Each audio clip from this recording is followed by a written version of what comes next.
Bom dia, boa tarde, boa noite. Meu nome é Kalel e esse é mais um dia do nosso programa de leitura da Bíblia.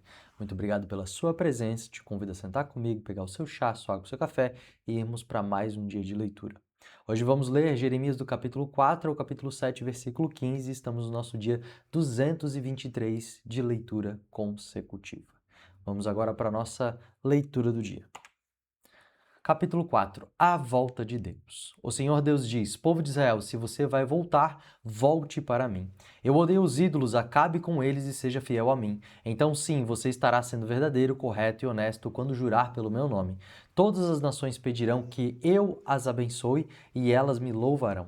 Deus diz aos homens da tribo de Judá e da cidade de Jerusalém: Passem um arado na terra que não foi preparada para plantar e não semeiem as sementes no meio dos espigos. Povo de Judá e moradores de Jerusalém, sejam fiéis à aliança que fizeram comigo, o Senhor, e se dediquem a mim de todo o coração. Senão a minha ira irá queimar como um fogo, e por causa das maldades que vocês têm feito, o meu furor será como fogo e ninguém poderá apagá-lo. Ameaça de invasão. Toquem a corneta em toda a terra, gritem bem alto e bem claro. Digam ao povo de Judá e de Jerusalém que corra para as cidades protegidas por muralhas. Mostrem um caminho que vai a Sião, corram para os abrigos, não demorem. Do norte, Deus vai trazer uma desgraça e grande destruição. Como um leão que sai do seu esconderijo, um destruidor de nações vem vindo para acabar com o povo de Judá. As cidades de Judá serão destruídas e ninguém morará nelas. Portanto, vistam roupas feitas de pano grosseiro como um sinal de tristeza, lamentem e chorem, pois o fogo da ira de Deus não se desviou de Judá. O Senhor Deus disse: Naquele dia, os reis e as autoridades perderão a coragem, os sacerdotes ficarão abalados e os profetas ficarão admirados. Então eu disse: Ó Senhor, meu Deus, tu enganaste completamente o povo de Jerusalém. Disseste que haveria ter paz, mas o que há é uma espada encostada na garganta deles. Está chegando o tempo de dizer ao povo de Jerusalém que do deserto um vento muito quente vai sobrar sobre o povo de Deus. Não será o vento fraco que separa a palha do trigo. O vento que vem mandado por Deus será muito forte. Agora é Deus mesmo que está dando a sentença contra o povo. O ataque contra Judá. Olhem, os inimigos vêm vindo como nuvens, os seus carros de guerra são como uma forte ventania, e os seus cavalos são mais rápidos do que as águias. Estamos perdidos, estamos acabados. Jerusalém, limpe a maldade do seu coração para que você seja salva. Até quando você vai continuar com esses seus maus pensamentos? Mensageiros da cidade de Dan e das montanhas de Efraim anunciam as más notícias da invasão. Eles mandam avisar as nações e dizer a Jerusalém que os inimigos vêm vindo de um país distante e que eles vão dar o seu grito de guerra contra as cidades de Judá. Eles vão cercar Jerusalém como os homens que guardam uma plantação, pois a nossa nação se revoltou contra Deus, o Senhor. Judá, você trouxe esse mal para você mesmo por causa do seu modo de viver, por causa das coisas que tem feito. O seu pecado trouxe esse sofrimento e feriu o seu próprio coração. Eu, o Senhor, estou falando. A tristeza de Jeremias por causa do seu povo. Que dor! Não posso suportar tanta dor. Ah, meu coração! O meu coração está batendo forte, não posso ficar calado, pois ouvi a corneta e os gritos de guerra. Uma desgraça vem atrás da outra, o país inteiro está arrasado. De repente, as nossas barracas são destruídas e as suas cortinas são rasgadas em pedaços. Até quando terei de ver a bandeira inimiga e ouvir o som da corneta de batalha?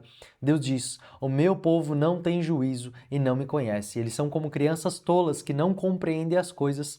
Para fazer o mal são espertos, mas não sabem fazer o bem. A destruição futura. Então olhei, a terra era um vazio, sem nenhum ser vivente, e no céu não havia luz. Olhei para as montanhas, e elas estavam tremendo, e os montes balançavam para lá e para cá. Vi que não havia ninguém, em que até os passarinhos tinham fugido. Vi ainda que a terra boa tinha virado um deserto, e que as cidades tinham sido arrasadas por Deus, por causa do seu grande furor. Deus disse que a terra toda vai virar um deserto, mas ele não a destruirá completamente. A terra chorará e o céu ficará escuro, pois Deus falou e não mudará de ideia. Ele já decidiu e não voltará atrás. Quando ouvirem o barulho dos cavaleiros e dos atiradores de flechas, todos sairão correndo. Alguns fugirão para a floresta e outros subirão pelas rochas. Todas as cidades ficarão vazias e ninguém morará nelas. Jerusalém, você está condenada. Por que se veste de vermelho? Por que usa joias e pinta os olhos? Não adianta nada você ficar bonita. Os meus amantes os seus amantes a rejeitaram. E o que eles querem é matá-la. Ouvi um grito igual ao de uma mulher com dores de parto, um grito como a de uma mulher dando à luz ao seu primeiro filho. Era o grito de Jerusalém, respirando com dificuldade, estendendo a mão em desespero e dizendo: estou perdida, eles vêm vindo para me matar. Capítulo 5. O pecado de Jerusalém. Moradores de Jerusalém, procurem nas ruas, olhem para todos os lados, vejam com seus próprios olhos, procurem nas praças, vejam se conseguem achar alguém que só faça o que é direito e que procure ser fiel em tudo. Se acharem, Deus perdoará Jerusalém. Embora jurem por Deus, o Senhor, o juramento de vocês é falso. O que o Senhor quer é fidelidade. Ele os castigou, mas vocês não se importaram. Ele os esmagou, mas vocês não aprenderam a lição. Foram teimosos e não quiseram voltar para ele. Então eu pensei, só os ignorantes agem assim. São eles que não têm juízo, não conhecem a vontade de Deus e nem sabem o que o seu Deus quer que eles façam. Agora vou procurar os homens importantes e falar com eles. Com certeza, eles conhecem a vontade do Senhor e sabem o que o seu Deus quer que eles façam. Porém, todos eles rejeitaram a autoridade de Deus e não quiseram lhe obedecer. Por isso, um leão da floresta os matará, um lobo do deserto os fará em pedaços e um leopardo ficará escondido para atacar as cidades deles. Se saírem da cidade, serão despedaçados, pois os seus pecados são muitos e muitas vezes eles têm abandonado a Deus. Deus perguntou: por que devo perdoar os pecados do meu povo? Eles me abandonaram e estão jurando por deuses que de fato não são deuses. Eu alimentei o meu povo até eles ficarem satisfeitos. Mas eles cometeram adultério e gastaram seu tempo com prostitutas. Como cavalos bem alimentados, ardendo em desejo, cada um deles anda atrás da mulher do seu vizinho. Será que não devo castigá-los por causa dessas coisas? Será que não devo me vingar de uma nação assim? Vou dar ordem aos inimigos para que derrubem as suas plantações de uvas, porém não mandarei que as destruam completamente. Vou dizer aos inimigos que arranquem os ramos das parreiras, pois esses ramos não são meus. O povo de Judá e o povo de Israel me traíram abertamente. Eu, o Senhor, estou falando. Deus rejeita o povo de Israel. O povo disse que o Senhor Deus o está enganando. Eles disseram assim: o Senhor não vai fazer nada, nenhum mal vai acontecer com a gente, e não haverá nem guerra e nem fome. O povo diz que os profetas são apenas vento e que não tem nenhuma mensagem de Deus. O Senhor, o Deus Todo-Poderoso, me disse: Jeremias, vou lhe dizer o que vai acontecer com esse povo por ter dito essas coisas. Eu farei com que as minhas palavras sejam como um fogo saindo da sua boca. Jeremias, esse povo será como lenha e o fogo vai queimá-lo. Escute, povo de Israel, o que o Senhor diz. Eu, o Senhor, vou trazer de longe uma nação para atacá-los. É uma forte nação e antiga, que fala uma língua que vocês não conhecem, palavras que vocês não entendem. Os soldados desse país são valentes, são como flechas, eles matam sem dó e nem piedade. Eles vão comer as colheitas dos alimentos de vocês e matar os seus filhos e filhas. Vão comer os rebanhos e o gado e devorar as suas frutas das suas parreiras e figueiras. E o exército deles destruirá as cidades protegidas por muralhas em que vocês confiam. Porém eu, o Senhor, afirmo que mesmo naqueles dias não destruirei completamente o meu povo. Quando perguntarem por que foi que eu fiz todas essas coisas, você, Jeremias, dirá: vocês abandonaram a Deus e serviram a deuses estrangeiros na terra de vocês. Agora servirão a estrangeiros uma terra que não é de vocês. Deus avisa o seu povo.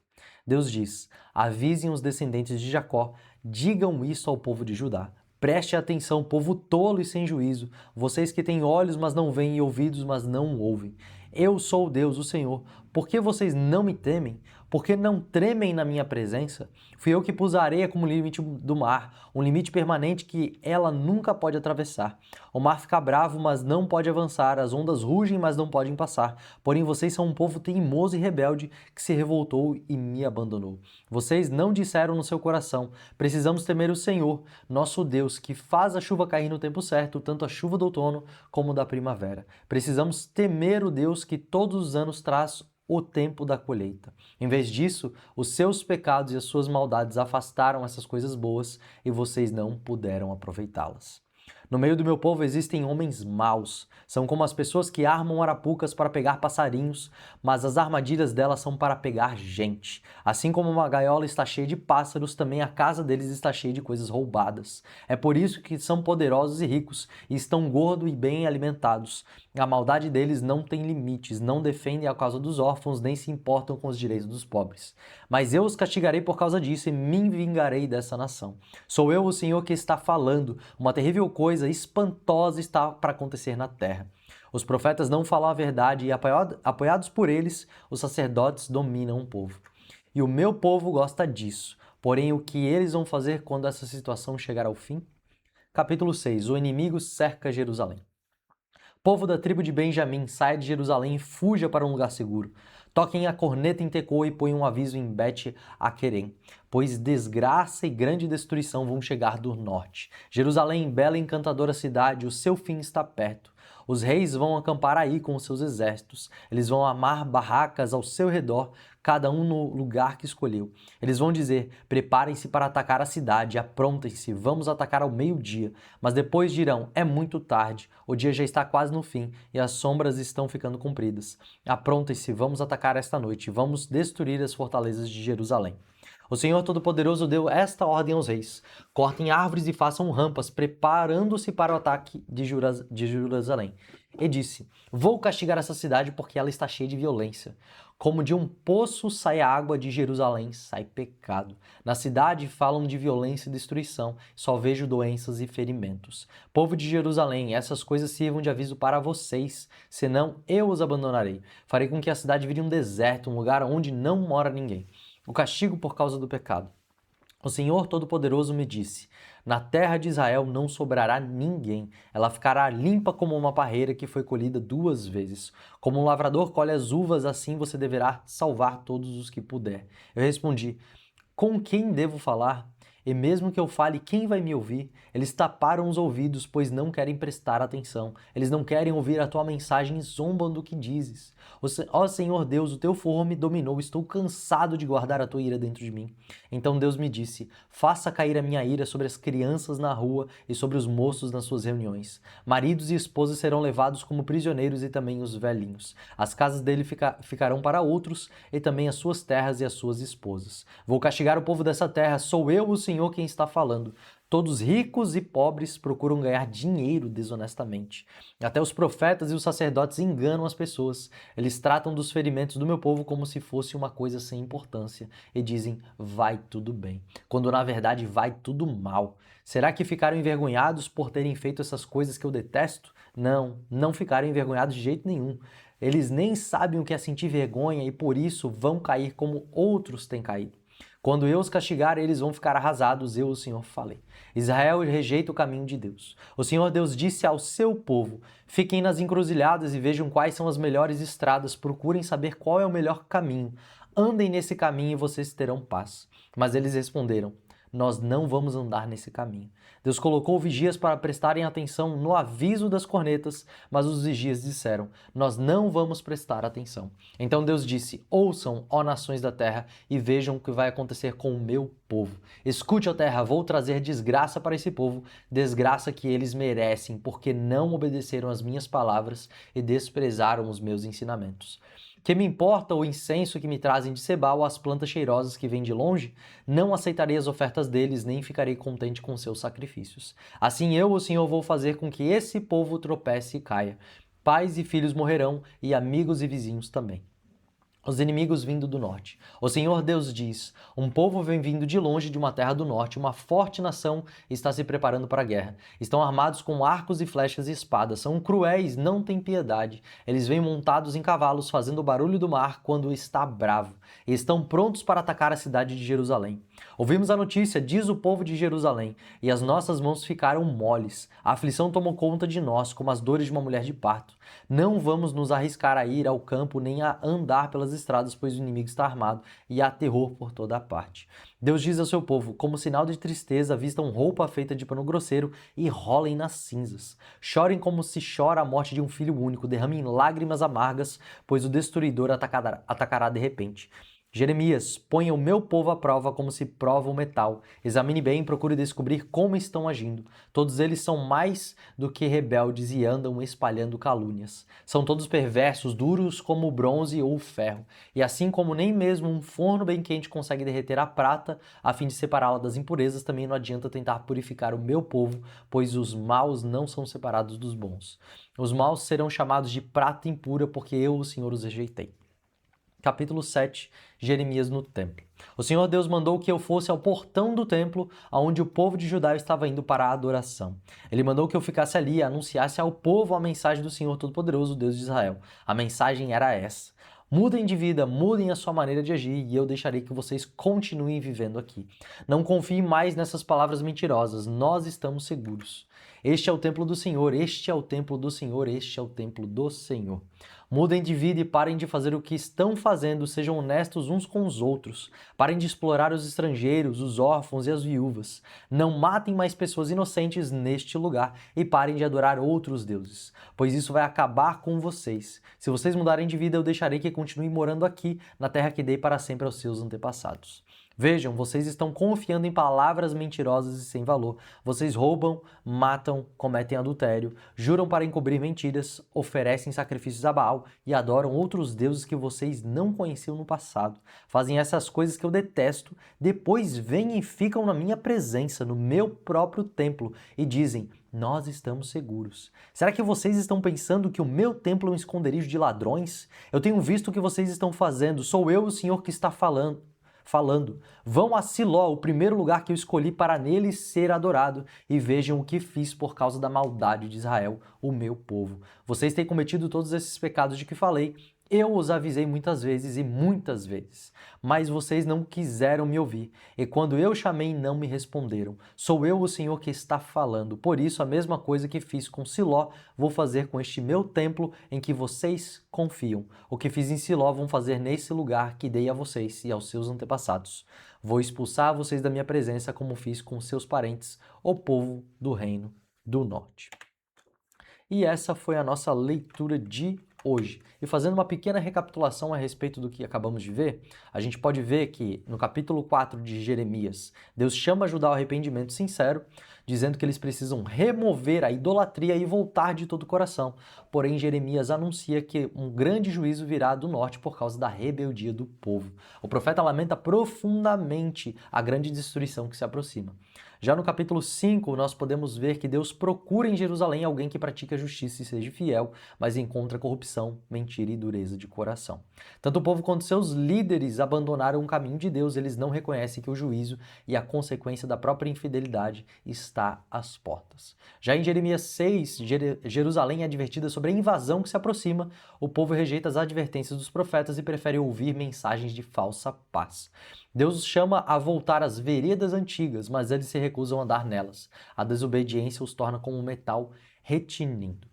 Jeremias, do capítulo 7, de 1 ao 15, nós vemos que Jeremias fica à porta do templo e confronta a falsa segurança e religiosidade do povo. Eles acreditam que por terem o templo estariam protegidos, enquanto continuavam roubando, oprimindo e adorando a outros deuses. Deus mostra que não adianta nada confiar no templo sem obedecer a sua palavra e lembra que, assim como destruiu Siló, poderia também destruir Jerusalém ao seu bel prazer. Conclusão que nós podemos tirar dos capítulos que lemos mostra que Deus não deseja apenas uma aparência de religião. Ele procura arrependimento, obediência, justiça e fidelidade. O povo queria a proteção de Deus sem abandonar seus pecados, mas a verdadeira segurança está em ouvir e praticar a palavra do Senhor em meio a um relacionamento real. Na porção que a gente vai examinar hoje, nós vamos ver Jeremias 6, do versículo 13 ao 14, que diz o seguinte: todos ricos e pobres procuram ganhar dinheiro desonestamente. Até os profetas e os sacerdotes enganam as pessoas. Eles tratam dos ferimentos do meu povo como se fosse uma coisa sem importância e dizem, vai tudo bem. Quando na verdade não vai nada, vai tudo mal. Aqui Jeremias está fazendo uma alusão à liderança espiritual do povo, que eram os sacerdotes e os profetas, e que eles não estão preocupados em corrigir o povo e tratarem com a devida diligência a ferida do povo de Deus, trazendo leviandade e as palavras de juízo contra Jerusalém. Deus fala no verso 14 sobre como eles estavam trabalhando esses defeitos espirituais do povo de forma negligente. Seria para nós hoje a mesma coisa que tratar uma perna quebrada com um band-aid e um câncer com multivitamínico e um bom descanso. É algo que não é apenas ilógico, mas escandalizante, porque até qualquer pessoa com zero conhecimento de área de saúde saberia que esse seria um tratamento completamente inadequado. Em outras palavras, é como se esses líderes espirituais, primeiro, estão se eximindo da sua responsabilidade e, segundo, também não querendo aceitar que a situação realmente ficou muito complicada. Vamos ver um pouco mais para frente que Jerusalém vai exortar os líderes e também o povo que não estão acreditando na seriedade dessa situação, porque usam a desculpa de que o templo é uma forma de segurança espiritual para eles. Mas na verdade eles não tinham nenhuma espiritualidade, tampouco eles deveriam confiar no templo. Já em Jeremias, a gente vai poder ver, Jeremias 7, do versículo 8 ao 11, uma coisa muito interessante. Ele vai dizer o seguinte: vejam, vocês estão confiando em palavras mentirosas e sem valor. Vocês roubam e matam, cometem adultério, juram para encobrir e mentir, oferecer sacrifícios a Baal e adoram outros deuses que vocês não conheciam no passado. Fazem coisas que eu detesto. Depois vêm e ficam na minha presença, no meu próprio templo, e dizem: nós estamos seguros. Será que vocês estão pensando que no meu templo é um templo de esconderijo de ladrões? Eu tenho visto o que vocês estão fazendo, sou eu, o Senhor, que está falando. O que Jeremias está tentando mostrar para o povo aqui nessa porção é que não adianta de nada ir para a igreja, mas ter uma vida completamente mundana. Não adianta de nada dar o dízimo, que foi adquirido com roubo e violência, que não adianta de nada dizer que Deus vai me proteger da praga e do devorador, porque todo culto eu vou para a igreja e não falta um único centavo do meu dízimo. Todo mês eu deposito na conta do pastor. Mas viver esse tipo de vida e de conduta não vai, de fato, resultar em nada. Isso aos olhos de Deus é mais abominável e insano do que os outros povos e religiões faziam naquela época. A origem de todo esse problema era porque o povo não via que Deus a qualquer momento poderia executar juízo sobre eles. É como se essa história da mão de Deus pesar sobre nós fosse apenas um conto religioso, para fazer as pessoas obedecerem um pastor ou não saírem de uma determinada congregação. Mas a grande verdade era que naquele momento Deus não iria apenas pesar, mas iria prensar a mão sobre o povo por causa da falta de juízo ao se relacionar de uma forma tão desleixada e leviana com Deus, sendo que eles não tinham zero temor. Jeremias, no capítulo 5, versículo 12, vai falar o seguinte: o povo disse que o Senhor Deus o está enganando. Eles disseram assim: o Senhor não vai fazer nada, nenhum mal vai acontecer com a gente, não haverá nem guerra, nem fome. Tudo isso estava acontecendo porque a confiança do povo estava pautada em métodos religiosos e não em um relacionamento de aliança com um Deus que formou e fez todas as coisas. Imagine um homem rico e gordo que faz bariátrica, mas não muda o seu hábito alimentar. Ele vai para a mesa de cirurgia quase todo ano e pensa o seguinte: não preciso mudar, porque é só pagar um médico que ele me conserta de novo. O povo pensava a mesma coisa, que era só oferecer religiosamente os sacrifícios que Deus pedia, que estava tudo bem e havia paz e proteção.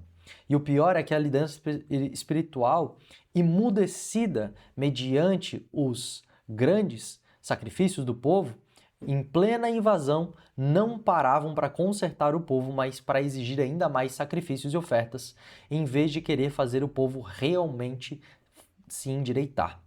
É como se aquele médico do paciente da bariátrica fizesse para ele um cartão fidelidade que depois de 10 cirurgias a 11ª seria de graça. Algo insano aos olhos de todos. William MacDonald, no seu comentário popular do Antigo Testamento a respeito dessa passagem, vai dizer: é uma característica de falsos profetas prometer prosperidade em tempos de declínio espiritual. Um falso profeta, um falso pastor, um falso mestre vai ser igual a um ídolo. Ele vai te exigir muitas ofertas, mas não se importa com nenhum relacionamento ou fidelidade. Ele vai te pedir a casa, mas não se importa se você continuar na prostituição, na droga ou no roubo. Essas coisas foram escritas para nos ensinar que não adianta de nada seguir o protocolo de Deus em ir para a igreja, dar o dízimo ou ter um cargo de liderança se na nossa vida real verdadeiramente não tem temor e relacionamento a Deus. O que podemos aprender com tudo isso é que a maior das seguranças que nós podemos ter não é em cumprir os ritos de Deus, mas sim de aprender a ter um relacionamento de temor e reverência diante de Deus. As pessoas que mais vivem esse tipo de coisa são aquelas que têm a sua vida dicotomizada, que vivem e separam completamente a vida religiosa da vida mundana. No trabalho eu sou como todo mundo de lá e na igreja eu também sou como todo mundo de lá. A principal das críticas e exortações de Deus para o povo e para nós hoje é: Ritos, métodos e processos não salvam ninguém. Só o que pode nos salvar é um relacionamento pessoal e real com Deus, de forma a depender dele, que não depende e nem se escora em ritos puramente humanos, mas sim na palavra do Senhor. A pergunta para nós que nós precisamos responder hoje: aonde nós estamos depositando a nossa confiança? Em um verdadeiro relacionamento de aliança com Deus ou em práticas religiosas que só têm cara de aliança com Deus? Muito obrigado pela sua presença. Coloque aqui nos comentários o que mais queimou e chamou a atenção no seu coração nesse dia de hoje. E nos encontramos aqui amanhã. Deus abençoe. Até mais.